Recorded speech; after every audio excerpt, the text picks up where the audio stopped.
All right, hopefully we'll be going live here in a second. Yeah, I'm just waiting for everything to start getting the stream data. Looks like YouTube is ready to go. And in a second or two, hopefully we'll see Amazon. Yep, Amazon is ready to go. So let's go live on Amazon. And we're live on YouTube. And I think we're ready to get started. So yeah, I got in another one of these. It's funny, like we never used to get any kind of AMD Ryzen device in to review, and now we're just getting one after the other. So this came in from HP. This is on loan, in full disclosure. We're going to record an unboxing here in a second. This is the new Envy X360. And this has the AMD 4500U processor on board, which we've been seeing some tremendous performance from in some of our other reviews. And what I thought we would do today is unbox it and then run a couple of benchmarks. I only have about 90 minutes because I have to get tonight's video ready to go as well. So I wanted to get the unboxing going, see what we can get done in an hour and a half, and then we'll have a full review of this up hopefully tomorrow, which is Thursday or Friday. That's the plan at the moment. Tonight's video will be of the Sega Genesis flash cartridge that I got in the other day. So that one's going to be kind of fun to watch. So yeah, so that's what we're going to do here. And I see we got some folks streaming into the chat room now. And we'll get going on this in a second. Now this is an all-in-one, so you can use it as a tablet. And also, it does have pen support, but the pen was not sent with it. But maybe we'll try to get one in for a follow-up review. I guess this uses the new pen that Microsoft, like the version 2 pen or whatever, so you can do tilting and that sort of thing. Al F wants to know, did I ever do the Flowbee? No, we didn't get around to the Flowbee, and I had an opportunity to get a haircut. We have a friend of my daughter's friend from preschool. Her mother is a traveling hairstylist. Actually, she just started the business in this COVID thing. So what she does is she comes to the house and she cuts your hair outside, which is great. And the kids were getting their hair cut, and I said, hey, you know, she was pretty quick with the kids because they're girls with long hair. It didn't take long. And I said, you got any time left? She's like, you want a haircut? I'm like, yeah, let's get a haircut. So I just did it. But my hair's starting to grow back already, so I might try to get the Flowbee going soon. So we're going to do it at some point. Jeffrey Solkowski is here. Everybody's kind of popping in. So I'm trying to figure out like what the best stream time is. So I just kind of pop on randomly. What I'm going to try doing is coming up with a schedule for live streaming, which is so hard to do with kids and everything. So I got to figure out how things are going to work. And I'm doing this also on Amazon at the same time I'm doing it on YouTube. So I'm trying to develop something that would work on the Amazon platform. So that's how we're going to go. Keith McDermott is here. And yeah, so why don't we, let me shoot the unboxing. So we're going to do a video shoot while we're streaming. So sometimes that throws people off because they're like, wait a minute, he's like doing the same thing over and over again? Sometimes I do multiple takes. We're not going to take this one apart like we did the other day. And the reason is that I already know what's inside of it. I had a product briefing a little while ago, so the whole rundown as to exactly what this machine is and isn't was had there. And unfortunately, for those of you who are fans of upgrading, this, like the other Ryzen machines we've looked at over the last couple of weeks, is not upgradable from the RAM standpoint. You can put in a new NVMe if you want, but you can't do the RAM. And David Yablonsky says, it's great, glad to be here as always. Glad to have you here, David. Absolutely. I love when the regulars show up. Jeffrey says it's 10 p.m. where he is, so that means you're probably in, I would say, the UK or somewhere in Europe, right? Because I was out in Germany back in September, had a great trip before all this COVID stuff happened, and it was awesome. The big challenge, though, was getting used to the time. So I've been to, California, Nevada a bunch of times, and for me, so I'm in Connecticut on the East Coast, Eastern time. So when I go to the West Coast, you lose 3 hours, but you're 3 hours back. And what's been great about that, especially when I go to CES, is that I don't stay long enough to get used to the time. So I wake up at what my body feels like is 8 a.m., but it's actually 5 a.m. And I'm just like I'm going for it, right? I'm like busy, I'm productive. I'm up before everybody else. There's no line at the Starbucks for breakfast down at the hotel that I stay at. And then like, you know, we don't leave until like 10 o'clock. So I have all this time to just get everything situated when I'm on the West Coast. But when I went to Germany, it was so different because it was 6 hours in the other direction. And so I was so used to being able to go back, but not forward. That was hard. So it was rough. So yeah. Reese Armstrong is here. Bob from Pittsfield, Mass., who's on the same time that I'm on. So you know how that goes, right? And Jeffrey's in Paris, France. Awesome. Yeah, we are very international here. And unfortunately, a lot of us can't get around to see parts of the world right now until this pandemic thing is behind us. So hopefully, we'll get there soon. So in case you're just tuning in, what we're going to be doing here in just a second is shooting an unboxing of the HP Envy X360. This is another Ryzen-based device. This is the 4500U.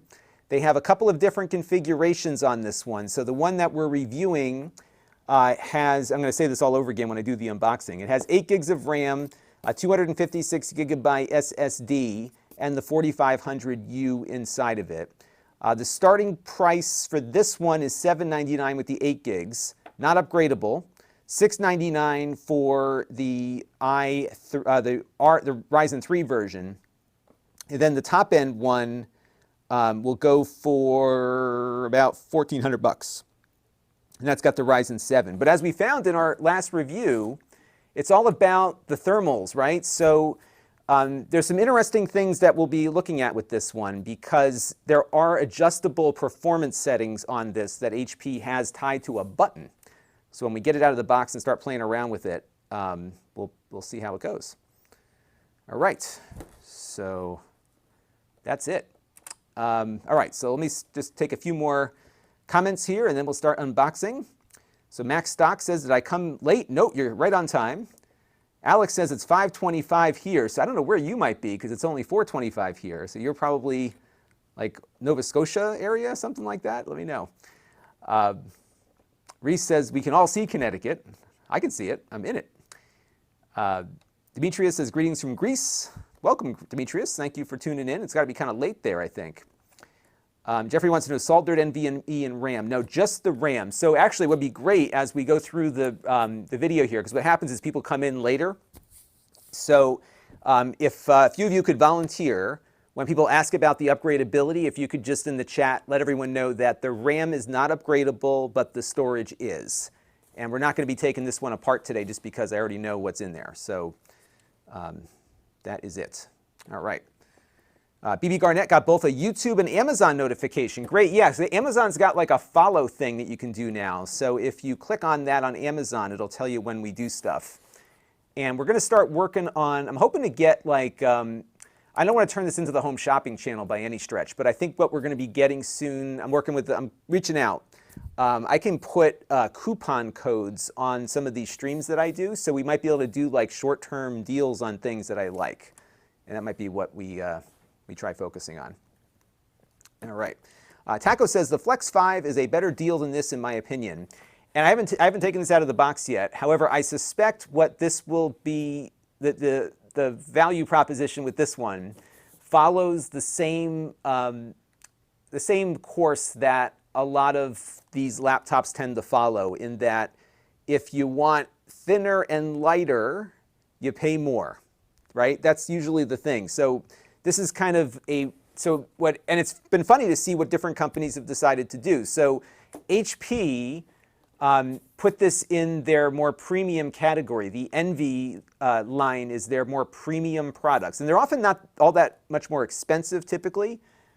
But Lenovo chose to do a value play with their Ryzen device. And HP is kind of putting this more at the top end. So it's interesting to see how different companies approach this. I'm just sending out a tweet. I always forget to tweet my live streams. So I'm going to just do a quick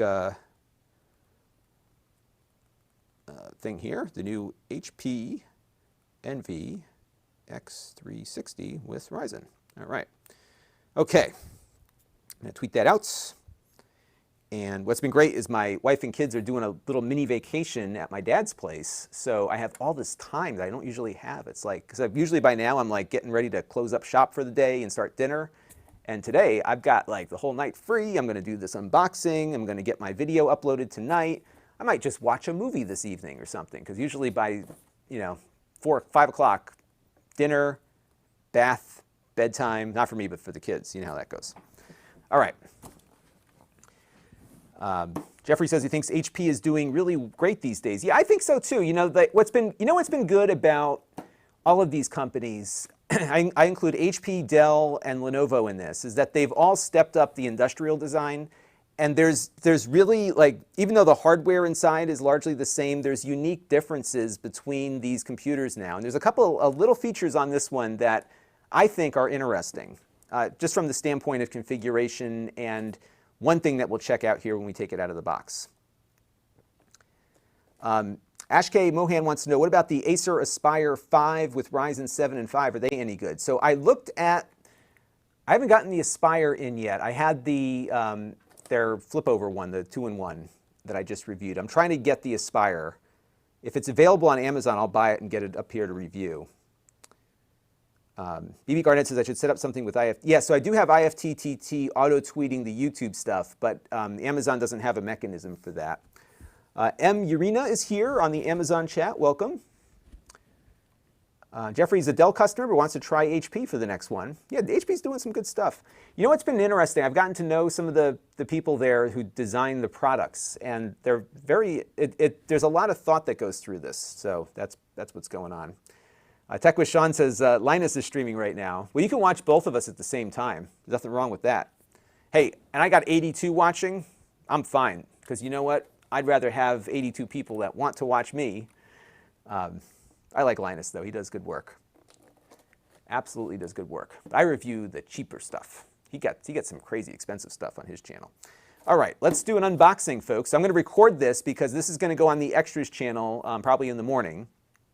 And then we'll start playing with this thing real quick. And we'll go from there. 3, 2, 1. Hey everybody, it's Lon.TV, and it's time for another unboxing. We just got in this laptop from HP, their new Envy X360. This is a 2-in-1, and this is another machine powered by the new AMD Ryzen 4000 series processors. The one they sent us is their mid-range model. It costs about $799. And this one is got the 4500U inside of it, but they do have one with a 4700 and they have a 4300 unit available as well. And we're going to take it out of the box and see what it's all about, and then we'll have a full review soon on my main channel at Lon.TV. Now, I do want to let you know, in the interest of full disclosure, this is on loan from HP, so when we're done with it, it goes back to them. All of the opinions you're about to hear are my own. Nobody is paying for this unboxing, nor is anyone reviewing or approving it before it gets uploaded. So let's get into this and see what is in the box. And I've got my fancy overhead view here so we can get a better look at things. And we'll see what we got. So we have a little instruction guide for getting everything set up. Now this is their Envy line. And what's been interesting has been how each of these computer manufacturers have been approaching these devices. So this is more of a premium device versus what you might see from some of the other manufacturers. So it's all metal. There's no plastic on this one. It's actually very slim here, as you can see, but it's a 13-inch display on it. Really nice looking. And it, of course, has a touch display. It does support the pen, but we didn't get the pen in to review with it.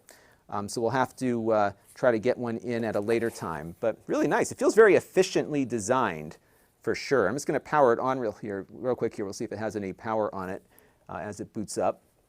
Again, 1080p, 13-inch display. And they were telling me on a briefing that I was on a little bit earlier that they cut a significant amount of the bezels out of this thing versus the prior generations, so it's a lot slimmer than it used to be. I guess they said they cut like about 3/4 of an inch off the size, or a 17.36 millimeter reduction, just by getting these bezels down on the display a little bit more efficient. So pretty good looking computer, actually. Really nice. Touch display, of course. Keyboard looks pretty good too. I believe, I'm not sure if it's backlit, or yeah, it is backlit. So there's a light here for the backlight. So we've got that. Fingerprint reader, power switch, and I'm going to look at this little button here in a second as well. Now these are not upgradable from a RAM standpoint, so a lot of times we take these things apart on the channel, but this is got soldered RAM, but the NVMe drive on it can be upgraded. So you do have the ability to upgrade the hard drive down the road, but they don't, of course, recommend you do that. However, if you're looking at this and decide, down the road you want to add some storage, you can certainly do that. Let's take a look at the ports real quick, and then we'll get ready to start evaluating it. It's rather interesting. It's pretty thin, and I wasn't sure from looking at the pictures what this was, but this is actually a USB port, a standard USB-A port, and it has a little door here that moves down to get the connector fully accessible. That's a unique way to approach that problem, right? Next to it is a USB Type-C connector. This is a full service port, so it will do data, power, and video out. So if you do want to get video out of the laptop here, you do have to get a dongle for that. But what's nice is that you could use a docking station that charges, and you can run everything through a single cable. On the other side here, we have a micro SD card slot. The cards will sit flush to the unit here, so if you want to load up some media for a flight, you can do that. And they've got a second one of these funky USB ports over here.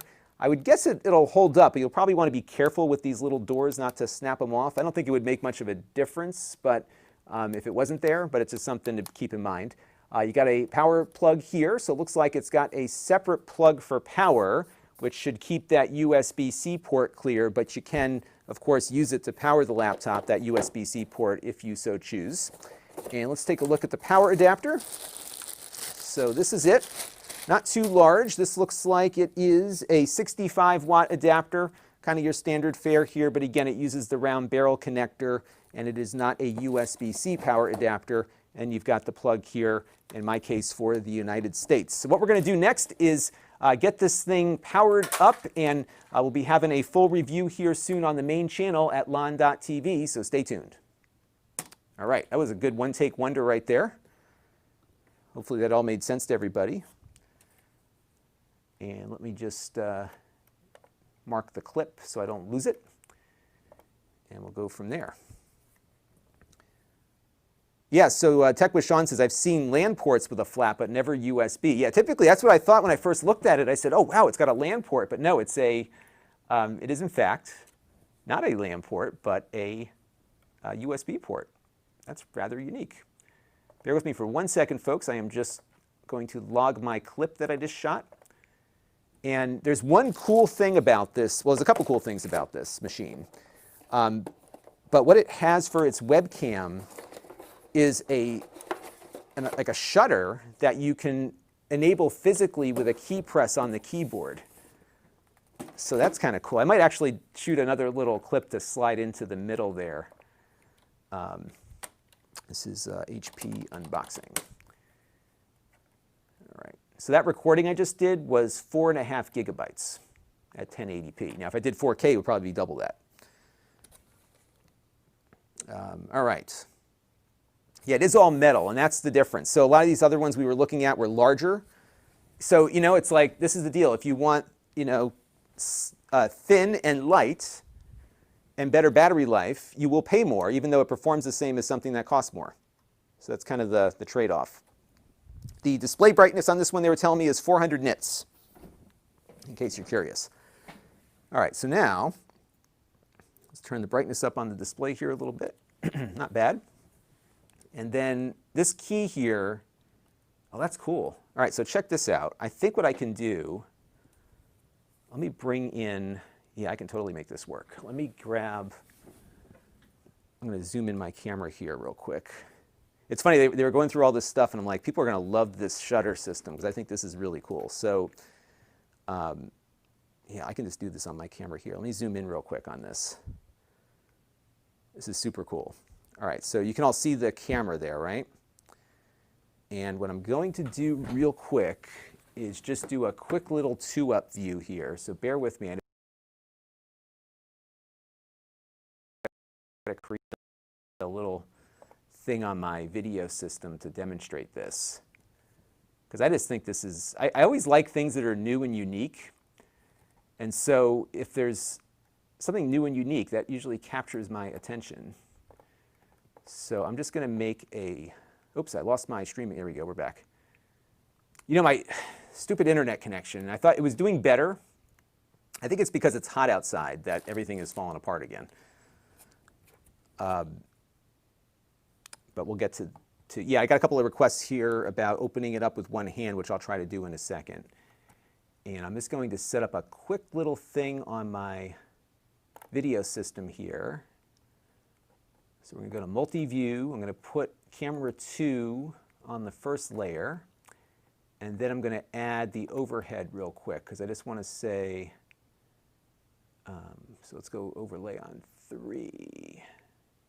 Yeah, 3 is the overhead. So I just want to show what happens when I push that key. And what I'm going to do here, you can't see what I'm doing. I'm just setting up the screen real quick. So I'm just going to set it up so that I can show the key getting pushed and what happens when you do that. All right. There we go.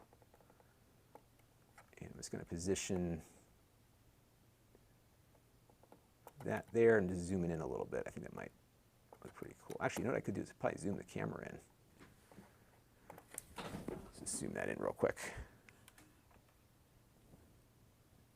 And if I do that now, of course, I'm in the wrong spot. So let me, bear with me, folks. Just, this is the beauty of live production, is that I've got to I got to make it all work at the same time. I'll put that down there, and I'm just going to zoom this up a little bit. Who cares if it's a little shaky? Okay. So you can see my face. Now watch the camera when I. All right, let me just cut to this multi-view I set up. Okay, so now watch the camera when I push this button here. You watching? See that? So it's got like this shutter. It must be an electrical thing, like a little LED. Or I don't know what I should have asked them what the technology is behind this. Isn't that cool? I think that's neat. So I'm just going to record a quick little thing here. So I'm going to do this, and then we'll cut over. 3, 2, 1. Now there's a neat little 3, 2, 1. Now, as I mentioned, there is a little button here for the camera shutter. And if we cut back over here real quick, and I push this key, watch what happens. The camera gets a shutter in front of it, so you can block the webcam and protect your privacy. Isn't that cool? So we've seen before some other cameras that have like a physical shutter on it, but this one has an electrical one, but it's physical. So it will block the camera, and you'll know it's blocked because it'll have a little white thing in front of it. And then when you push the button here again, it comes back to normal. Pretty cool stuff. Isn't that cool? I think that's neat. See, it doesn't take much to entertain me these days. If there's something new and different and interesting, I will cover it, because when you review as many laptops as I do, you know, they tend to become a commodity. All right, so there was a request by Sky to open it up with one hand. Let's see what happens when we do that. Yeah, so it doesn't open up with one hand. The Macs do that. I reviewed one recently. Was it Dell? I think the Dell does it also. I found that like the really expensive ones will do the one-hand open. Tech with Sean wants to know if it can run Flappy Bird. It sure can.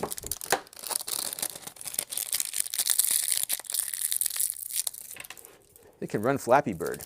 I can run Flappy Bird on my Apple II. Somebody wrote an Apple II Flappy Bird.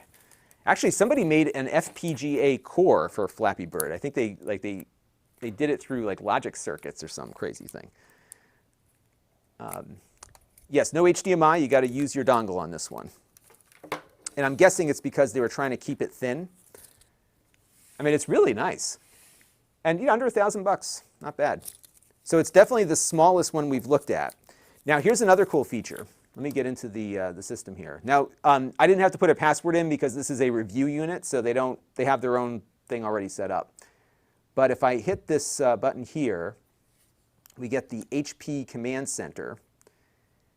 And You know, one of the things, and I'm sure the other companies do this, I just found when I go on these HP calls that they always have data for us and stuff.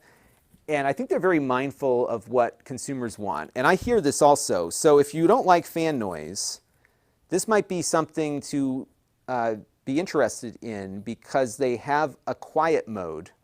Now, it will impact performance, so you won't hear the fan, but the computer will get, you know, will vary its performance as it's going.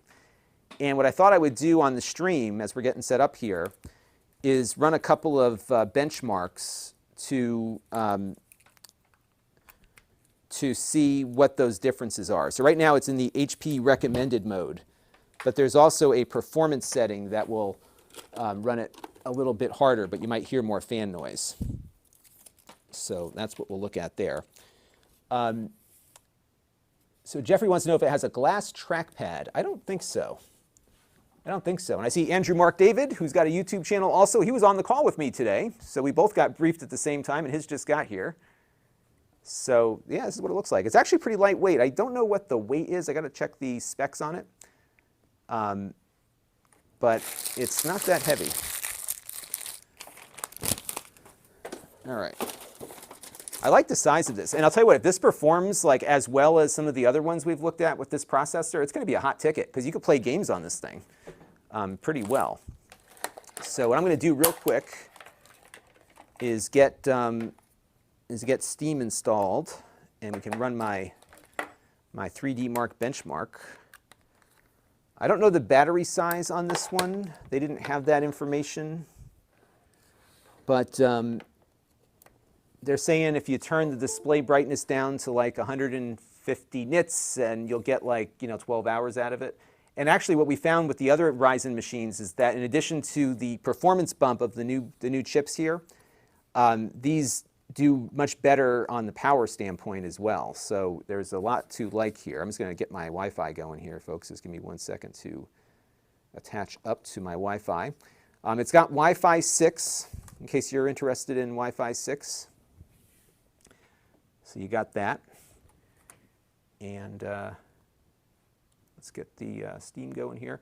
They also included, I hate when they load stuff in, but you get LastPass and, well, we got to get rid of McAfee here also. Let's just uninstall that.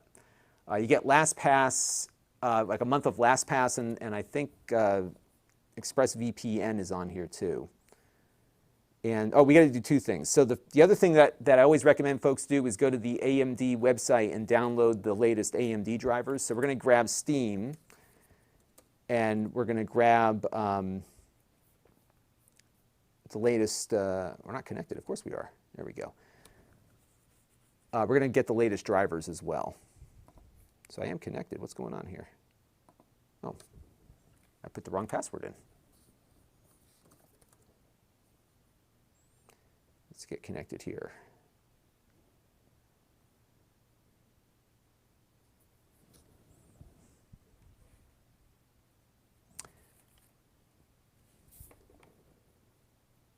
And Andrew's going to have a live stream tomorrow, so definitely check out his channel. And Shadman says that Andrew and I are your two favorite tech reviewers. We should do something together then. We should do that, Andrew. Why don't you email me? We'll come up with a game plan. You know what's weird? It's not getting on my network. Give me 1 more second here, folks. It's just giving me some Wi-Fi issues here.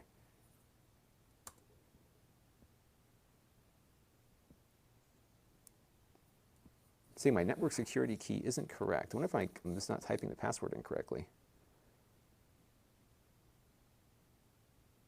If not, I'll connect it up to my other network. You know, it's funny. I had an issue. Yeah,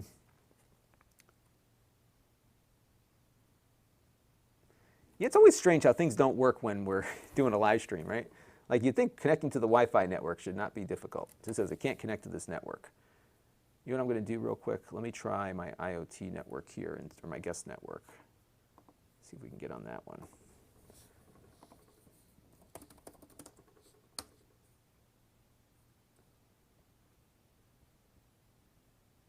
If not, I'll reboot here and we'll try to get it going there.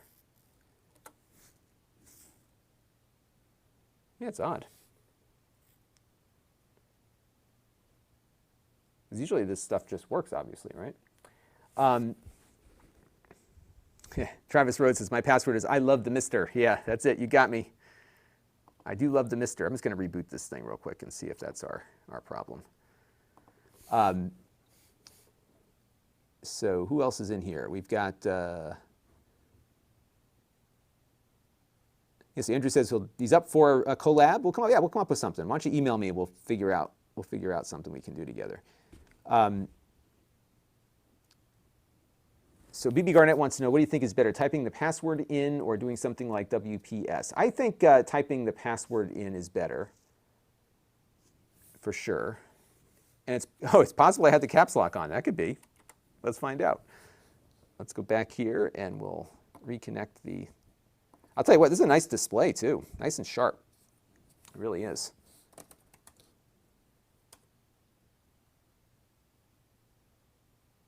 I just hope I can get it on the network. It's just kind of, there we go, now we're working. Okay, reboot did the trick and maybe my caps lock was on. That could be it. All right, so now we're on the network. And the first thing I like to do, by the way, the trackpad, I don't know if it's glass or not, but it feels nice. Everything on this feels nice. We're going to go to amd.com real quick and we're going to grab the latest drivers. And I can hear the fan coming up a little bit. Not very loud. About what you'd expect from a small laptop like this. I found that the smaller the laptop, the louder the fan. So I'm definitely hearing it, but it's not an offensive sounding fan. But we'll see how it does when we start running the stress test and that sort of thing on it. All right, so now we're going to do the AMD driver package here.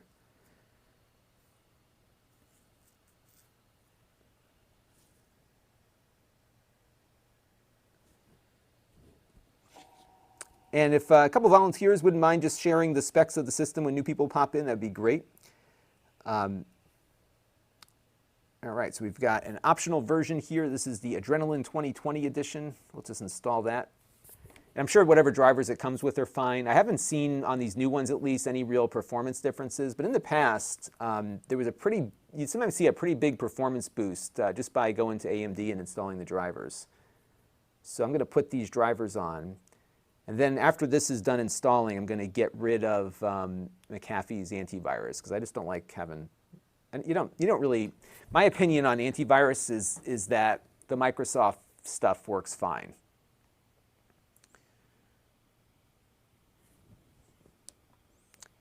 And in case you're just tuning in, this is the new HP X360, and it's got the R5 4500U, and it's got 8 gigs of RAM installed. I like the compact size of this. It looks nice. And it's an all-in-one, so you can flip it around and do all those things. And they have some like little rubber feet here right above the keys. They're just like slightly higher than the keys are. So when you put it down on a desk, the keys are not touching. Okay, so we're going to do a, whoa, that's the driver's installing. That's okay. There we go. And then after the installation, we will do a quick reboot. And we're good. So let's do a system restart real quick. And you can see how fast this thing comes back up. DC147 says the 360 refer to the hinge. And it does refer to the hinge. And BB Garnett uses Windows built-in antivirus and malware bytes. Yeah, that's what I use too. Travis says WPS is insecure along with UPnP. Yeah, I tend not to do things that make it easier to get access to stuff. I think that's something you got to be very mindful of. A little sip of water here. All right. So we are back. And now I'm just going to go and remove some antivirus software here. So let's go to the McAfee. It's amazing also like how much stuff Microsoft puts on Windows now. So get rid of this McAfee stuff. And that's my only reservation with, and it's not just HP that does this, they all do it. They put on this security, like this stuff just is unnecessary. And they're like, you have an active subscription, don't do it. whenever this comes up. Have you all seen The Good Place? It is a great show. It just wrapped up. It's on, the first 3 seasons are on Netflix, and then there's season 4, which is just on NBC in the US. It's so hysterical. It's about the afterlife. It's funny, and it's not religious or anything. It's just a funny show. And it's about, and the underlying theme of the show is about philosophy and ethics, it's just a really smart comedy. And they have like this Alexa character. She's a person, but she's like a afterlife Alexa, and she pops up whenever people need something. Her name is Janet. And there's a button to disable Janet, and at one of the episodes, Janet pleads with you not to push the button. And it just always reminds me of that when it's urging me not to remove the thing there. All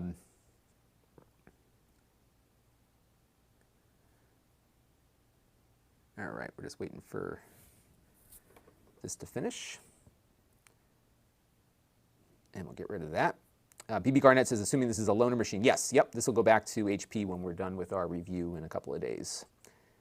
And this will come with 256 gigabytes, and if you need to, you can upgrade it. They have one, so there's another version of this very same laptop with 512 that you can get out of the box.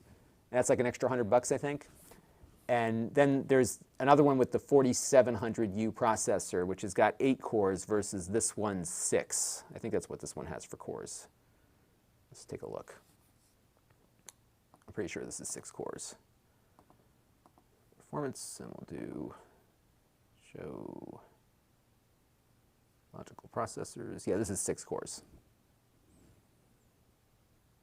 I'll tell you, there's a big improvement in performance on these new ones, for sure.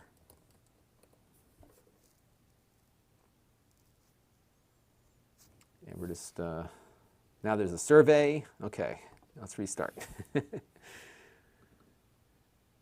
And this is what we go through with every computer we review here, is like all of this setup stuff is, so this is what Jake usually does. So Jake's got 2 other computers that, one of the ones that we unboxed last week.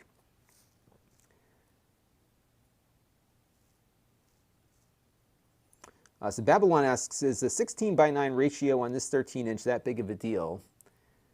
I guess it depends on what you're doing, right? So in a tablet form, when you're in a landscape mode, I think that feels a little more constrictive to me. And it might just be that I'm used to 16:9 aspect ratios now, so it doesn't bug me all that much. But I do admit that I like the more square aspect ratios of my Macs. I do think those are preferable for document editing and that sort of thing.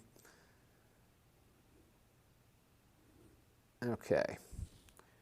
So now we're back, and let's see what else do we have to uninstall on here. These are just icons. Let's just make sure the McAfee stuff, because I saw some other McAfee thing there, so I just want to make sure that what we removed got that also. And part of the reason why I get rid of this stuff, in addition to the fact that it uses resources, see that here's the personal internet security. Let's get rid of that also. Not only do these things use resources, you get all the nagging from the little notifications that pop up about your subscription ending and all that kind of stuff. Well, that disappeared pretty quickly, so that must have been just a suggestion, huh? Okay.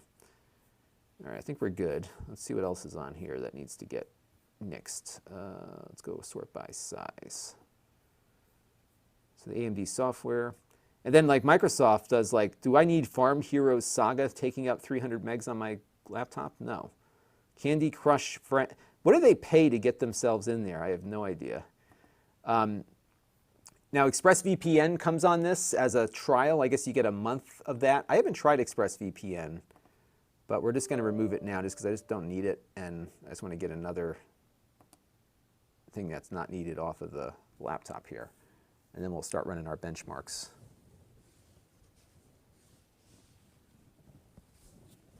Gustavo wants to know, is there any Ryzen 4000 17-inch?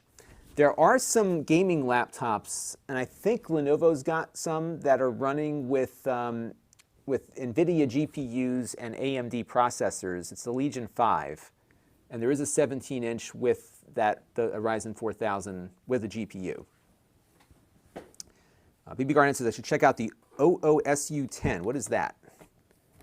I am not familiar with that. Okay, so now I'm just going to get my Steam going here. And hopefully Jake is not using my Steam account back at his place. So bear with me for 1 second here. I just got to go to the website and get that installed. And we're just going to run a couple of benchmarks. I might come back on later. I'm not sure if I'm going to do it tonight or not. We might come back and do some of the game stuff later on. But I am going to run benchmarks now. And this will be instructive still because it'll show you where this one comes in against some of the other ones. And what I wanted to spend some time on with the benchmarks, because it's so easy to adjust the performance levels of the computer, I'm very curious to see how those performance settings impact our benchmark scores. And they shared with us some benchmarks that they ran with it, and they don't run the same versions of the ones that I run, so I'm really curious about how that plays out. So we're going to take a look at that. Oh, O&O Shutup 10 means you have full control over which comfort function in Windows 10 you wish to use. Oh, I got to try that out a little bit. It's a free anti-spy tool. I need to look at that. I will look at that. Yeah, Windows 10 does a lot of things that I don't think people are aware of. There are some opt-ins and outs when you first install, but it doesn't always make a lot of sense to people. Oh, by the way, everybody, I got one of those shadow servers, those cloud servers.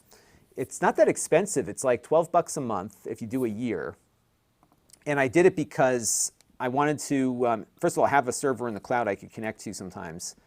And it's a lot, I mean, it's less expensive than doing one of those rental servers. And it's tuned for gaming, but it's running Windows 10 and not Windows Server. And typically what I found with a lot of these cloud servers is that you're running Windows Server, and there's a lot of cost involved in spinning it up and everything else.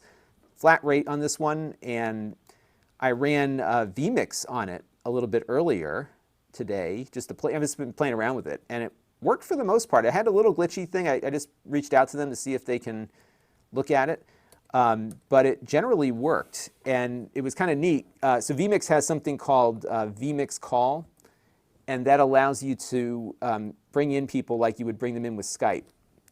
So I had 4 independent video sources going, and I was streaming it out and doing 4-ups and a lot of things that I do with my computer here. Now, granted, my computer here is more powerful than what they offer on the cloud, but it was holding its own. I was really impressed with it. And you get a gigabit down and 100 up is what I measured on speed test with it, which is, for streaming and stuff is fine. All right, so now I'm in my Steam account, and what I'm going to do next is I have an external hard drive. What's cool about Steam is that and I'll zoom in the camera in a little bit. Your Steam games are portable in that if you install your Steam games on an external hard drive, you can move that hard drive around and not have to download everything all over again. Oh, I just got a notification here. We have this supports FreeSync, it looks like. Let's go in and see what it's telling me about. That's all R for the Radeon overlay. I just got like a bunch of notifications. Wow, AMD just hit me with like 5 things in a row. So is this display a FreeSync display? Because it's like, hey, you got a FreeSync display. So I'm just trying to see where there's that screen that gives you like the whole rundown as to what you got. Maybe it's in here. Okay. So what do we have here? What I've learned with VRAM, because many of you have helped me understand this better, is that even though it's showing me 512, the system will dynamically assign more RAM as needed. So we're not in trouble there. Keyboard question came in. It's good. I haven't typed on it enough yet to give you a full opinion, but I like it. The keys are well spaced. They're large. Good travel on them also. Look at the travel on that shift key. Let me push it back a little bit. That's a nice amount of travel. Oops. No. Okay. More details. So somewhere, I'm just trying to see if there's where it tells you if it's a FreeSync compatible display or not. Let's go to display. Oh, it is? Yeah. Look at that. So it's got FreeSync. That's awesome. We're going to leave that off for the benchmark, but that's good to know. I need to make a note of that because I don't think I've seen that on a computer at this price point, if I'm not mistaken.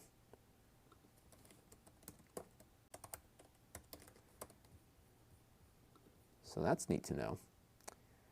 Wow, I'm missing a lot of comments here. I'm sorry if I'm missing your comment, everybody. Name Withheld loves Jitsi, which we looked at a few weeks ago. Yeah, Jitsi's cool. It's a conferencing software.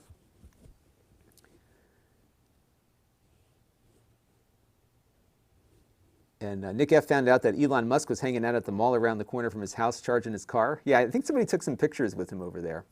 Andrew wants to know, if I like vMix? Yes, I will tell you that I have pretty much not booted up my TriCaster since I started playing around with vMix. So it's been about 2 months now that I've been almost exclusively on vMix. We're on vMix right now, and it is awesome. By the way, I will say that the trackpad here is a little sensitive for tap to click. I'll probably disable that. I'm someone who really hates tap to click. I like to push and get a good amount of feedback there. Okay, so now what I was saying about Steam is that all you have to do is point Steam at a folder where you have Steam games installed. So if I go to D here and hit my Steam root and hit select and close, all of the stuff that I previously downloaded and it's on this external hard drive is available to me now. So I don't have to go and download the huge 3D Mark 8 GB file. What you will see occasionally is that when you attach the drive, there's updates that need to happen, so let those go through. But generally, it's a pretty quick thing. But yeah, Andrew, I would go and download vMix and just play with it. And the reason is that they're doing a 90-day trial now, and you get they let you use the full version of it for 90 days, and that's plenty of time to kind of figure out if it's good enough for your workflow. But as you know, I do everything live to disk, so even my recorded videos are shot like a live stream, and it's been great. I built a PC, and just to give you a perspective versus the TriCaster, I was looking at a new TriCaster. It was going to cost it was probably about $8,000 or $9,000. I mean, it was expensive. It was probably going to be about $8,000, $9,000, somewhere in that ballpark. And it wasn't much of a difference versus what I had, just that the one I have is getting older, and I was worried about the hard drives going, and it was starting to glitch out a little bit. And there were some software updates that they pushed down that actually impeded my workflow, which I wasn't happy about either. So that gave me the impetus to look at vMix more seriously. And I had a bunch of people that do this for a living I do it too, but I mean, like, they really do it for a living. And they were like, you got to try vMix, it's so awesome. So I put it on my Lenovo gaming laptop and ran my channel off of it for 2 weeks. And I was like, this is great. In fact, there's some things that I like better about it. There's a lot more people using it because it is less expensive and accessible. So there's a lot of help there. I've been really happy with it. And it's, again, nothing against the TriCaster. I think if I was a broadcaster or somebody who was making, big bucks doing this, that I would probably still use the TriCaster. But for my purposes, vMix has been great. We're using it right now. The streaming is awesome. And I built an i9 desktop. It's an i9 9900K. And I just took my 1080 GPU that I was using for my gaming machine earlier. I just took that GPU and popped it in here, and that's it. And vMix loves fast CPU cores, and it loves NVIDIA GPUs. If you feed it those two things, you're golden.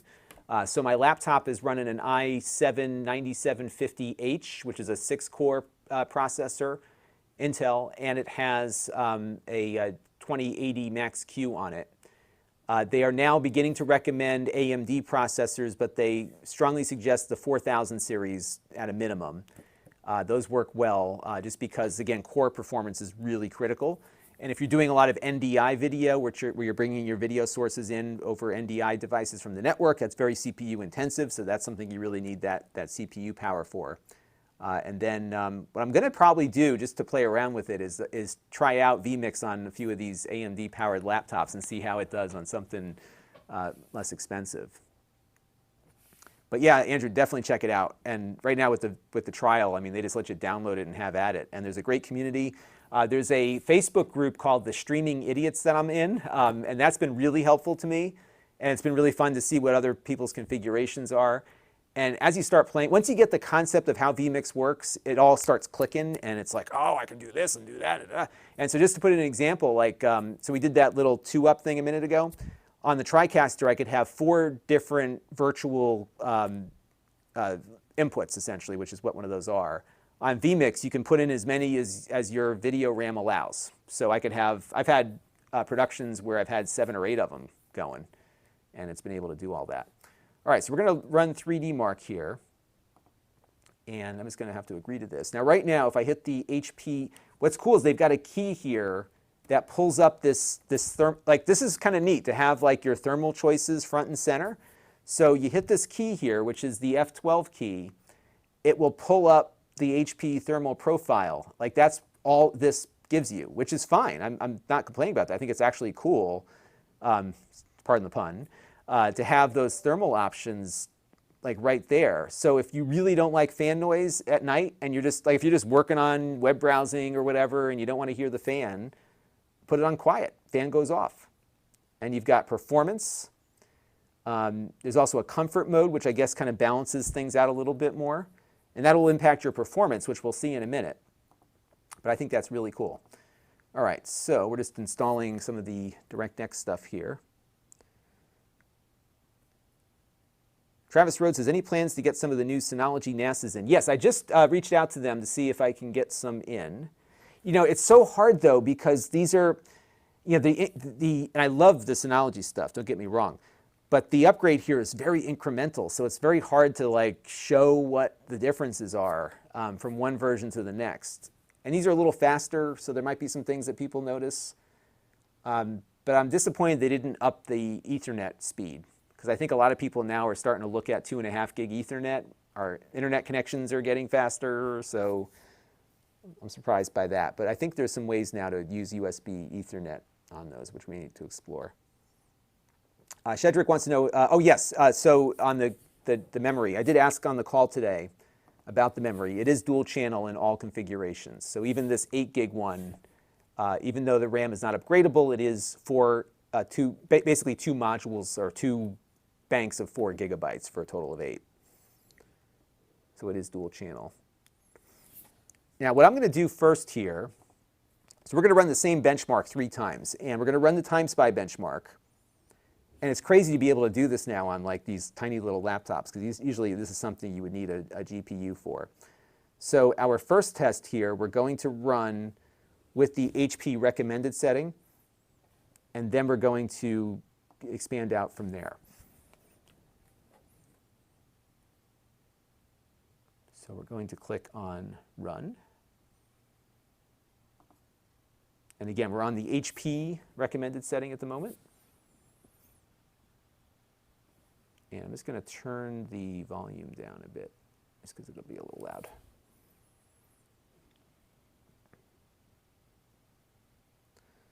Transit Buses Rocks is here. Welcome. John Early says, do you know anything about the Dolphin GameCube emulator? Well, I know enough about it to run it, and I've done a little bit with some of their HD packs and stuff too. And we might run a quick sample of that when I do the review as well.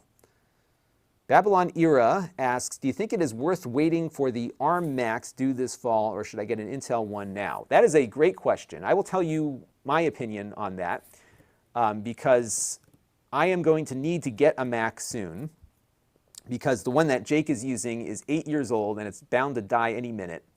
So I've got my 2016, so my current daily driver Mac is my 2016 MacBook Pro. And that thing's still cranking away. It's been in for service like 3 times since I got it, so it's been fixed along the way. Let's turn the volume down a little bit more here. And by the way, don't be discouraged by the frame rate on this test. This test is ridiculously strenuous, so it doesn't look like it's running well, but we really care about the score is really what it comes down to. So anyway, back to the Mac discussion. So I was considering getting a 16-inch MacBook Pro to replace my 15-inch and then give Jake the one I'm using. But with this announcement with ARM, I don't really want to do an upgrade right away. And I'm torn on it because, you know, I do use my Mac to run Windows software, so there's that concern, which I don't think you'll be able to do on the new ARM Macs. But at the same time, I know that I can get something that's lighter, slimmer, greater battery life, and you know the software will be optimized for ARM. In fact, what's really cool is that the Final Cut Pro has been optimized for ARM. So I think if you're running a lot of the Apple apps or stick mostly to Mac software, it's probably best to wait, because I think the power efficiency to performance is going to be significant on these chips for things that are optimized for it. And even things that aren't optimized, if the developers used all of the OS X APIs and libraries that can be easily translated, I think that's going to result in some good performance outcomes also. So short answer is I'm waiting. But if you need the Intel, if you're doing Windows, then I would not wait. I would just get the Intel Mac and go for it. No results yet. We're going to wait for this to run real quick, and then we'll take a look. Yeah, maybe we'll have time for one game. We're going to run this test 3 times, so we'll see what my time is looking like, because I still have to get tonight's video uploaded.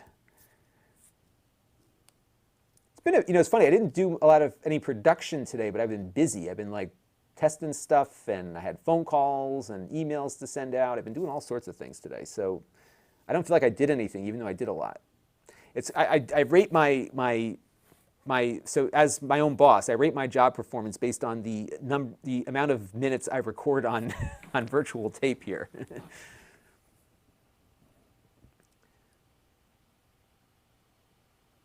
Dan Nielsen makes a recommendation of ETA Prime for the, yes, he is if you want to know about emulation, especially getting the best emulation performance out of lower end hardware, ETA Prime is your guy.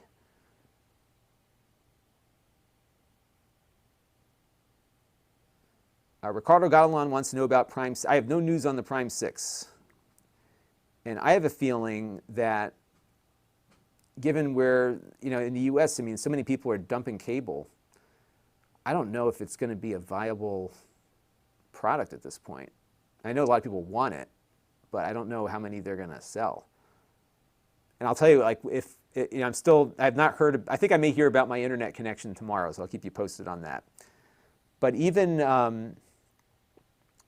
if I get that Gigabit Pro from Comcast, I'll likely dump my TV coverage with them and just use YouTube TV or something, because I'll have that super fast connection, which I'm going to be paying a fortune for. Spike Blighty wants to know, what are the thermals like on this, especially when running these benchmarks? We'll take a look at it. Usually we get a temperature readout when the test concludes. It doesn't feel, it feels a little warm to the touch here over the keys, like right over here. And it's funny, people get very concerned about temperatures on these laptops, but they're designed to run at the temperature that they do. So I would never worry about the temperature. Yeah, so it sucks in the air from the bottom here. I did hear a noticeable difference in the fan noise when I lifted it up. Like almost like it was getting more air. It was like almost starved for air. I wonder if like the feet aren't tall enough on it. We'll find out.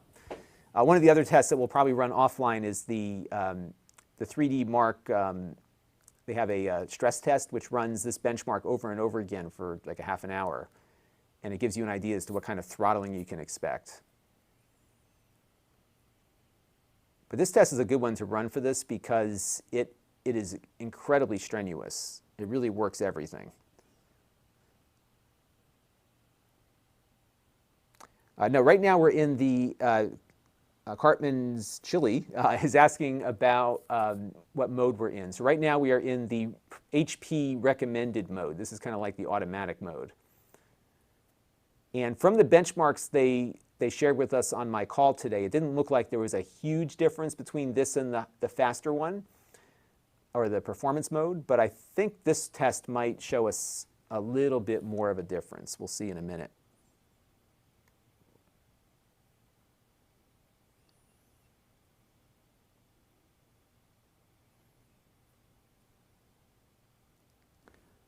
And we're just running through the CPU test now. That's the other thing. These AMD chips, the CPU performance is spectacular on these things. That's why the vMix guys like them, because they finally got them. They got the performance to where they would like it to be.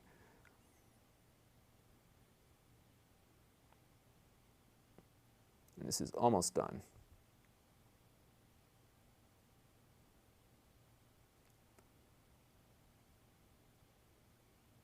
All right, we're nearing the end here, everybody.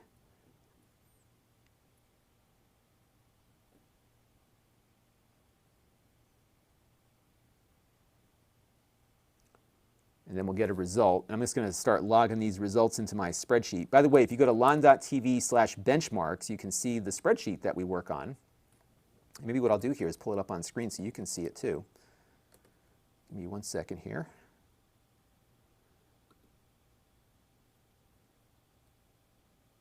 All right, so we got a score of 957. Now you're going to say, oh my God, Lon, that's terrible. But that's actually not bad for a computer without a GPU inside of it. So let me get, by the way, my cameras are terrible with their dynamic range. So whenever I've got like a bright screen like this, it's often hard to see. So I will share with you in a second here, once my computer catches up with me. That's the other thing. If they come up with an ARM Mac, I want a 12-inch MacBook replacement because I love the 12-inch MacBook. I love its size. I love how lightweight it is. And could you imagine like one of those super fast ARM chips running on a little thing like this? It'd be awesome. All right, so I'm going to pull up my screen here so you can see what I'm looking at.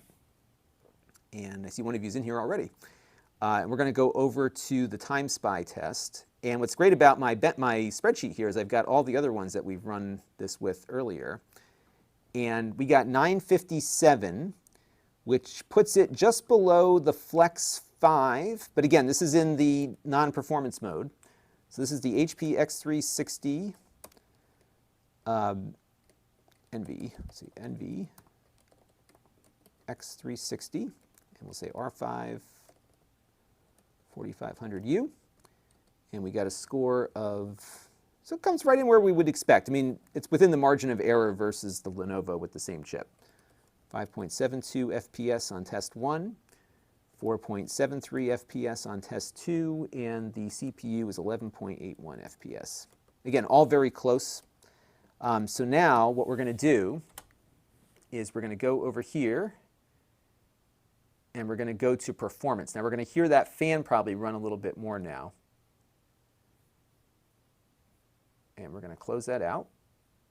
And oh, if you were curious about the temperatures, let's take a look. So temperature. So the temperature was 70 degrees Celsius. So do the math on the Fahrenheit conversion there. Somebody can do that in the chat. Okay, so now we're just going to go ahead and run this again. I think I'm going to turn off that demo that runs initially just so it makes it, we can run a little quicker. Oops. I'll turn the, I guess I can't turn the demo off on this one. So it runs anyhow. Okay, whatever. We'll just go and run this again. Okay, so we're going to run the same test now, but now we're in the performance mode. And then after this test concludes, we'll see if that performance mode makes a difference. But I just find it fascinating that they have that control, and it's so important that they put it on a key, right? Like that's neat. Again, just neat little things, right, that differentiate a little bit. Travis Rhodes, thank you very much for your Super Chat contribution. Much appreciated. Cartman wants to know, does it feel like an upgrade from the 3200? Yeah, these are good. If so I would go to that benchmark page. Actually, we can do that while the test is running here. So let's take a look at, I'll pull the screen up here in a second. Actually, it's right here on screen for you right now. Perfect. So let me show you my screen again. And take a look at the scores we've received previously. So the Acer Aspire 5 here, so we had to put 2 sticks of RAM in that because it needed to run in dual channel. And that had the 3200U on it. And look at the difference here between, and this was actually good because this could run like Grand Theft Auto 5 and stuff, and if you turned everything down, you could get, you know, like 20 frames per second or whatever. And And then on the HP here and the Lenovo with the 4500U, now granted these are a few more cores, so focus on the graphics performance, right?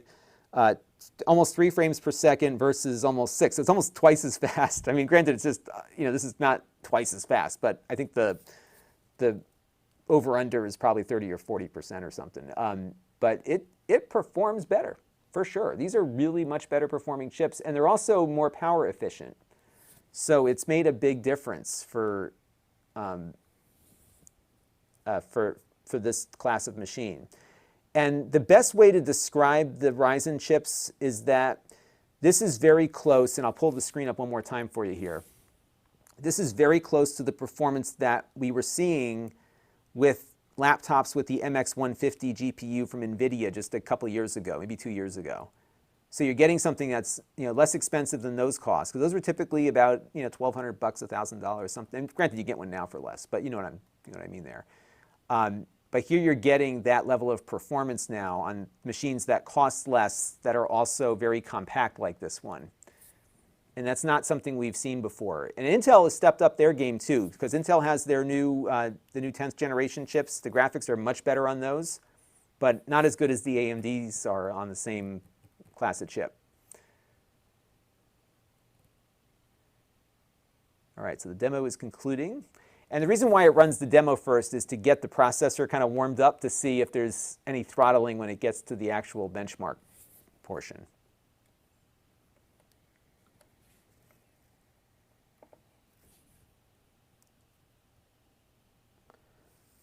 Babylon Era asks, what laptop Macs do you think are getting the ARM chips this fall? I heard rumors it's going to be the 13-inch MacBook Pro. My gut would be, I should probably do a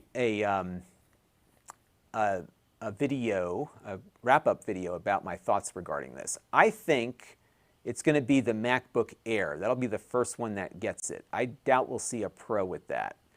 And Apple's in a weird spot, and I think they made a mistake yesterday by saying that we're going to transition this over 2 years, and there's still going to be Intel Macs. So they need to be clear with the Pro community as to exactly what their plans are. I'm guessing they're going to have banks of ARM chips loaded up on these things. Jay Mystery in the Amazon chat is asking, can you upgrade the RAM? No, the RAM is soldered on all of these. So I would, if you want a lot of RAM, I would go with the 16 gig version. Aaron Johnson, yesterday I got the enjoyment out of the video yesterday involving the 8-hour graduation and the camera setup. I'm glad you enjoyed that, because it didn't do very well on the algorithm. But that was a fun project. I love the challenges of trying to get things to work. And that's what was so cool about that project, is that we just took stuff we had. And that's kind of like my mantra, that when you want to start doing video production, one of the things that I really advocate strongly against is buying all this equipment before you try out the stuff you already have at your disposal. And NDI has been a big game changer with it, because you can install the NDI app on your iPhones and your iPads, and they are now studio cameras. Boom, Spike Blighty says the benchmark spreadsheet is very cool. You know what's cool about the spreadsheet is that it goes over the whole history of, I've been keeping this since I started the channel. So you can go, it's almost like a way to look at the progress over time. And not so much with the Time Spy benchmark, because this test is something we typically in the past didn't run unless it had a GPU. So this is a little less illuminating, but the CloudGate test is really interesting, because we've been running that one for 4 or 5 years now.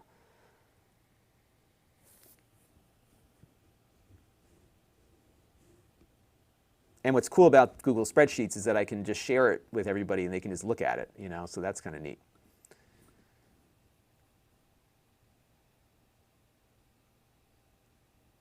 Let's take a look here at some other questions coming in.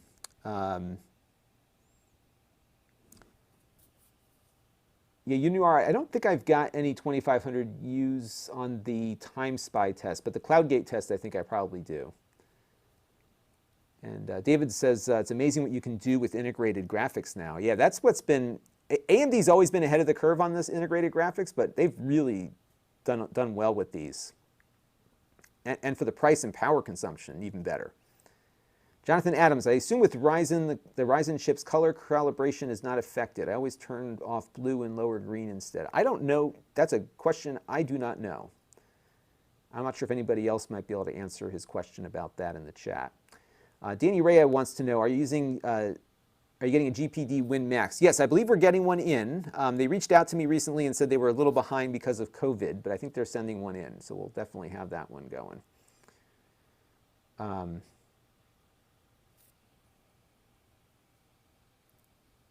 somebody's talking about a video. Oh, the wrap-up from last week. Yeah, definitely give it some views. It wasn't a hard video for me to make, but I was just bummed out that more people weren't interested in that one. What's funny, though, is that sometimes like those ones the wrap-ups that don't do well initially sometimes do well over time. So we'll see. All right, so now this is the result with the computer set to performance mode. And I don't think we're going to see a huge difference here. Yeah, it's a little bit faster. So let me pull up the benchmarks sheet again here. Give me 1 second. I just closed it out on my vMix machine here. I just got to reattach my laptop display. And by the way, I use NDI to bring my laptop in for you to see what's on the screen. So it just comes, I don't have to hook it up, it just goes over Wi-Fi. Isn't that cool? All right, so let's go back now to the spreadsheet. And here's what we got before, 957. Now we're 964. So not a huge difference. In fact, the graphics score is the same. The CPU did a little bit better. So let me just bump this up above here. All right, so we're going to say, I'm going to call this one performance. And I think HP calls the other mode they called recommended. So we'll just change the name of this one to recommended. And this is what will eventually become the chart that you see in the review. And unfortunately, after we get some of this stuff recorded here, I'm going to have to end the stream in a few minutes. So let's see what I'm up to tonight. Maybe I'll come back and stream some of the games on it tonight. All right, so 964, 5.71 frames per second, which is almost the same as what we had before, 4.77 frames per second for graphics. Now, again, the real comparative here will be against the Lenovo IdeaPad Flex 5 because it has the same chip inside. And as you can see here, it's pretty much right on the money. You got a little, I mean, the variation here is so subtle that it's not worth splitting hairs over. Now, what we did get on the performance mode was better CPU performance, almost a whole frame per second. And what that means is that when you have this one in its performance mode, it performs identically to the IdeaPad. So there you go. All right, let's do one more. Why not? And then I got to call it quits because I got to get the video uploaded tonight. Why don't we go down? I'm not going to do quiet because that's totally unfair. But let's see what happens when you have it running in comfort and what it does to this test. I think it's going to be super slow. So we got it on comfort now. And I got to remember to turn that off later. Oh, and by the way, let's take a look at the temperatures too, just to see what they were at. CPU temperature. Oh, interesting. So it did run the chip a little hotter. It was coming in at around 83 degrees Celsius on that last test. So it does allow a little bit more heat. Yeah, it's like 83 to 77, so about 83 at the peak. So that was interesting. Okay, so let's go back and just run this one more time. And now we're in, and the fan's still going here, but I think it's probably trying to cool down from the last time that we ran it. So there you go, we're in comfort mode now. And it might actually be running the fan to cool it down to whatever temperature it's trying to do in that comfort mode. And I expect to see a much lower score this time.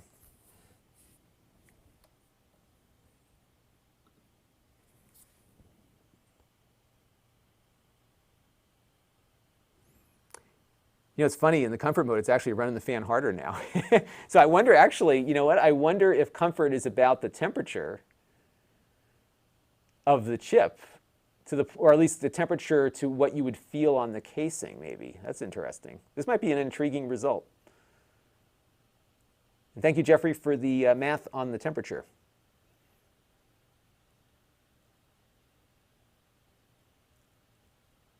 So let's see what happens here. Okay, so now we are running the test again. So we may see the same score just with louder fans this time. Well, now the fan's dialing down a bit.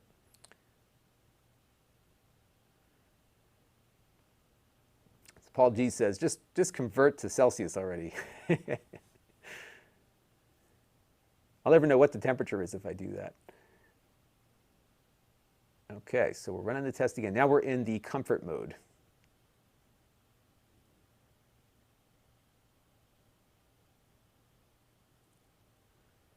And I'm not hearing much of a difference in fan noise here with comfort. So I'm guessing that it might actually run the fans more to cool things off. And I wonder if that actually might be the, now I'm curious to see, because I think the fan's running more than it was before. So I'm wondering if we may actually see better performance on this run. We'll find out. Viral Sparky is here. Yes, the stream is going well. I would like to start scheduling these things at some point, just so people know when I'm usually on, but it's hard to do. And the bread and butter, you know, for the channel is recorded video.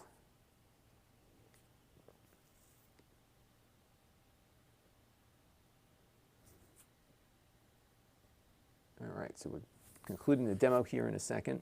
This looks like a really fun, like, wouldn't this be a cool VR? Actually, this would be an awesome VR game. Because you see how she reaches in with her hand? Like, think how cool that would, because you could totally do that in VR. You could have one hand with the mirror thing and the other hand with whatever else you pick up. That would be a really cool VR game, I think.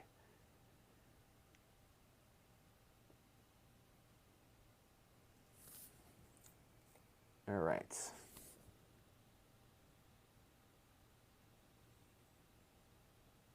Yeah, maybe I'll come back on later tonight, because I do have to, I have to capture the gameplay footage anyhow, and I would like to shoot the review tomorrow. So maybe after I get the video uploaded, we'll come back.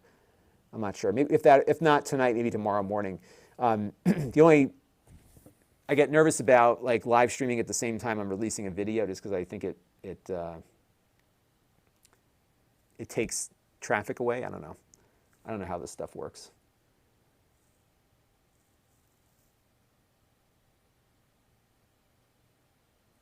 Yeah, I'm impressed with this little laptop. I like the way it looks. Here, I'll zoom out again in case you're just tuning in. It's super compact, especially versus their older one. Sorry for the camera jerkiness here. My tripod is a little stiff here. But it's super small. So here it is with my hands. It's very thin. It looks good.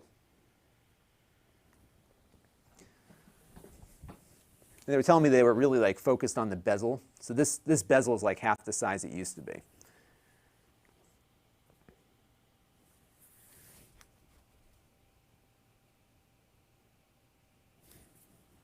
And the other cool thing that we looked at earlier is that you have a key on the keyboard to turn on the shutter for the camera.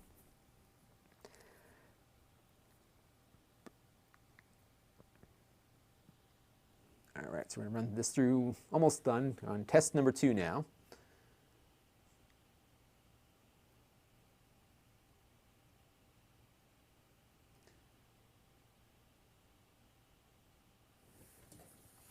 Yeah, I hope to get the review of this one up tomorrow or Friday. We'll see how well. So tonight's video will probably do okay, because it's on the new Mega EverDrive Genesis flash cartridge, and yeah, that's more of a niche kind of product, so I don't know how well that video will do. So I might get, I'm definitely going to shoot the review of this one probably tomorrow. I need a little bit more time just to play around with some things.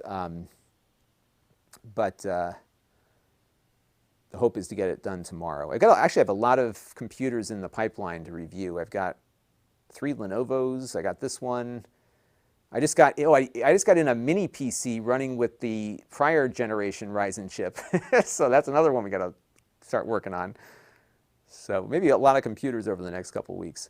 The good news is the computer reviews are the least time consuming for me to work on, because Jake does a lot of the, so like all this stuff I'm doing now is typically what Jake does.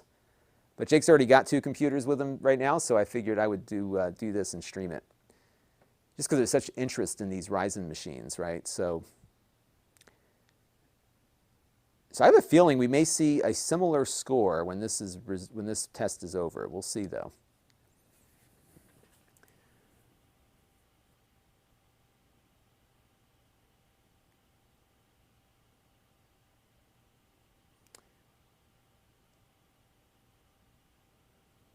So Travis, okay, a couple questions here. So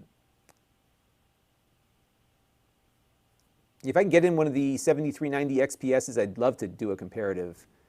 The hard part is for a lot of these manufacturers is that the premium laptops are hard. You know, they don't have a lot of review units, so I'm like lower down in the totem pole on some of these things. Just, you know, it's because of the nature of my channel. I actually prefer to get the affordable computers in because more people can buy affordable computers. So I like to reach a larger audience of people that are actually looking to buy some of these things and looking for an opinion on them. Lewis says, is this an X360 model with less expensive frame? Actually, it is an X360 with a nice frame. It's all aluminum. It's all metal. It's a really nice unit for the price, I think. Travis wants to know if I upgraded my network to 10 gig. Not yet. I think I'm going to be doing a mix of 10 and 2.5 gig, depending on the device. The big issue is whether or not I'm going to get my connection, because I have not heard from the Comcast guy now in a month. So I'm hoping I'm still on the list. I've been trying not to be too mean to them, but it's just I don't know what's going on. Oh, okay, so we did get a lower score here on the comfort mode. So this is 811, and I think what I'll do is probably add this to the spreadsheet anyhow. So this cut the performance down by,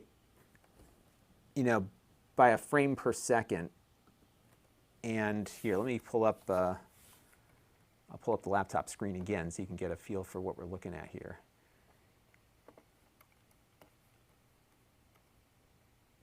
So it looks like it runs the fan more and it turns down the CPU power a bit. So let's wait for, there we go. Okay, so we're going to go in here and we'll just, I'm just going to put it underneath here because we're going to just have like a whole list of stuff here. HP, and this is under comfort. And so we got 811, and then it's 4.84 and 4.01 and 10.10. So there you go. Those are the differences between performance recommended and comfort. And then I'm out of time, but I imagine if we ran this, I will run it at, let's do it now, what the heck. So let's go and hit F12 here. And now we're going to put it on quiet. And I'm sure this is going to kill the performance. And the fan is already winding down. And so now I think we're going to be relying almost entirely on the processor's thermal throttling, which is going to dramatically impact performance. So let's just run it. I should be getting this video uploaded, but you know what? Let's just do it because we may as well just do the whole string of tests. I need to do this for the review anyhow, so let's just do it and see what we get, and then that'll be it.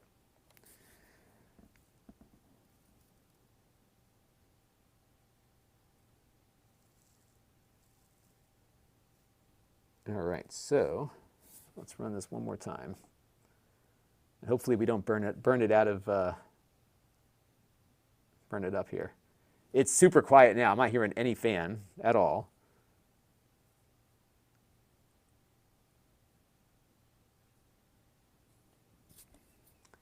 Oh shoot, I didn't check the temperature. Did I do the temperature? I didn't look at the temperature, shoot. Sorry everybody, I'll try to get that number for you. I will look for the temperature at the end of this one, though. I think this will run pretty hot. Babylon Era wants to know, am I looking any interest in the Yoga Slim 7, which is the Ryzen 7? Yeah, any Ryzen laptop at this point I'm interested in reviewing, just because there's such intense interest in these machines. Anything Ryzen I review gets huge amounts of traffic because these things really hit the sweet spot of performance, price, and battery life now.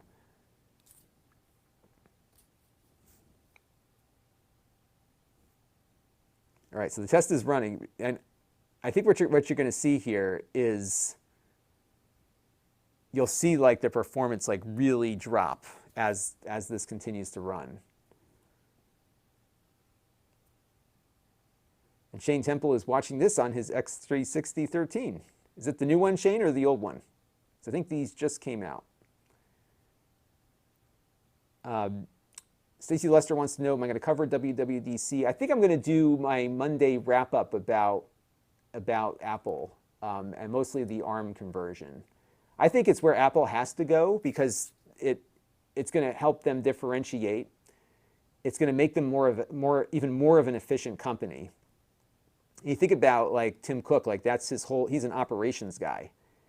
And if you think about it, they're going to be able to make a single platform for all of their products. Even though the Mac runs OS X, so does the iPad. But right now they've got to maintain Intel architecture with separate GPUs.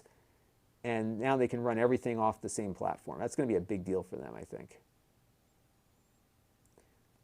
Stacy also asked, so I think Intel will fall behind now that they've lost Apple. I don't think so because Apple's not a huge, the PC market is not huge, or I mean it's huge, but it's not where it used to be. And Apple has a very small share of that market, so I don't think Apple leaving them is going to be a big deal. But I think it is more of a, I think it's an image thing because Apple chose Intel, right? They felt their chips were the best. So it does, and I think what it'll do is it will put pressure on HP and Lenovo and Dell to all come up with machines that are thin and light and efficient like the Apple ARM chips will be. And Microsoft will no doubt be pushing its ARM efforts too. So I think that's going to be the broader impact because Apple tends to move the market. They move the market more than they dominate the market. And so Apple comes up with something that, they don't necessarily invent things often. They do, but I mean, they tend to look at what's out there and make it the best. And I think that's what's going to happen. So it'll be interesting to see what happens there. All right, so now we're running the test itself. And again, this is in quiet mode. It is not making a peep. It is super quiet.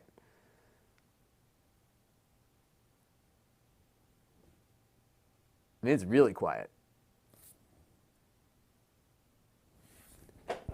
The fan, though, is running. So so the fan is not going to be off, but I had to move my ear up to it to hear it.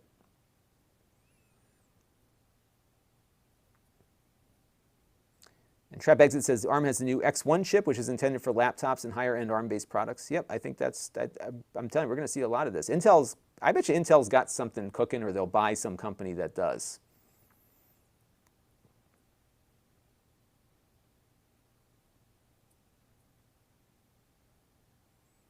Shane Temple says, I must say these are great little machines for quick work. I create a lot of PowerShell scripts using VS Code, and it's great to be able to develop without having to sit at my usual full desktop. Yeah, I think that's what's cool about where the market is going, is that you can get some pretty powerful CPU performance. It says 6 cores.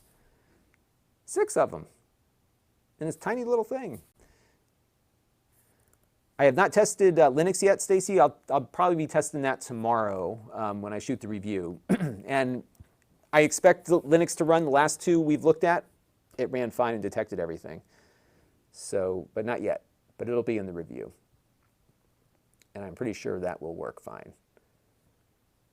Now we're on the second graphics test.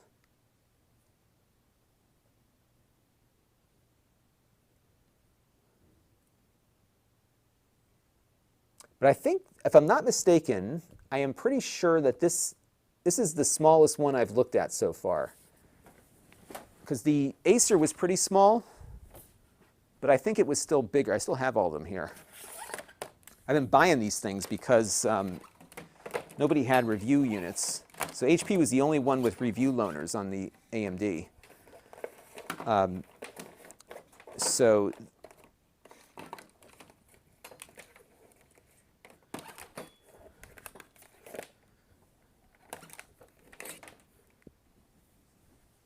So just as a comparison, actually the Acer is probably about the same size. Let's take a look. It's also metal, by the way.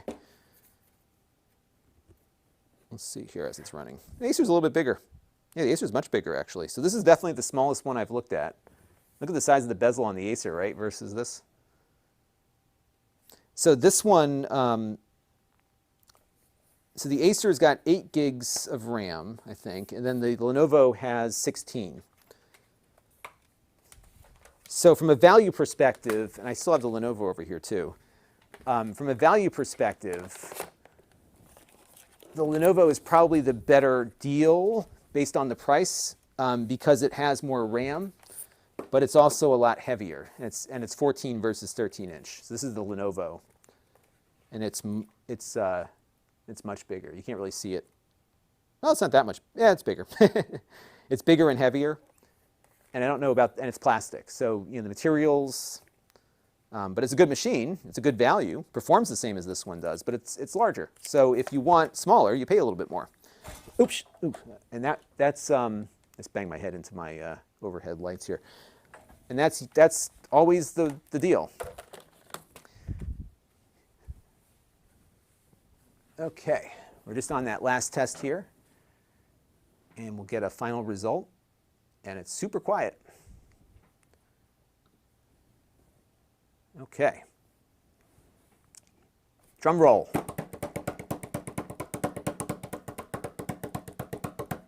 $799. Not bad, actually, right? So top end, 964. Let me add I keep turning off my desktop here, and I don't mean to do that. Okay, so 964, and let me add a row below, and we'll call this one quiet. And the fan is still on, but it's not loud. Like you barely hear it. 799, 4.76 FPS, 3.97 FPS. Oddly, you know, it's funny, it's about where comfort was, right? Isn't that funny? And I'm going to also just put in the temperature that I remembered. So performance was 83C, this was 70C, and then the quiet temperature. I'm probably gonna have to run it again on the comfort temperature. Actually, I think it keeps it keeps a record of it, so I should be able to pull that up. Okay, so temperature. So it's running. Oh, it's interesting. About 65. Yeah. And let me see if it kept my results from before. I don't think it did it? I didn't save them. Shoot. All right, I'll have to run that again later.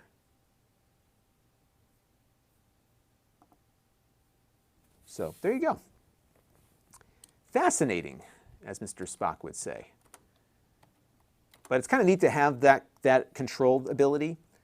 And if you don't like fan noise, this might be your laptop. If that's a bit, you know, and I've found people I've had people who bought a laptop and the fan noise was there, but it wasn't offensive to me, but they couldn't stand it. And they just returned it.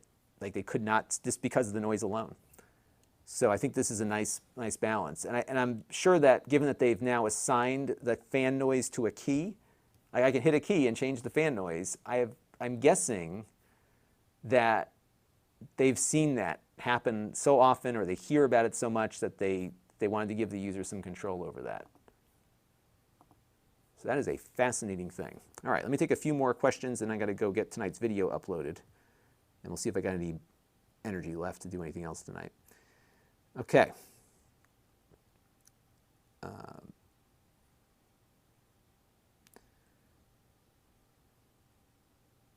right, let's see here. Shane Tibble says, interesting that this model is so quiet. My particular device sits on balance power with no adjustments to the fans, and it's audible after moderate loads. Yeah, so it's running the fan, like even right now it's running it. So it's definitely kicking the fan on quite a bit. It's not that loud, but again, I think if you are very sensitive to fan noise, the ability to turn it off when you're not doing anything strenuous, even with a performance hit, is of note. Amazon customer wants to know, is this live right now? It sure is. You are on the air, or at least on the chat room there.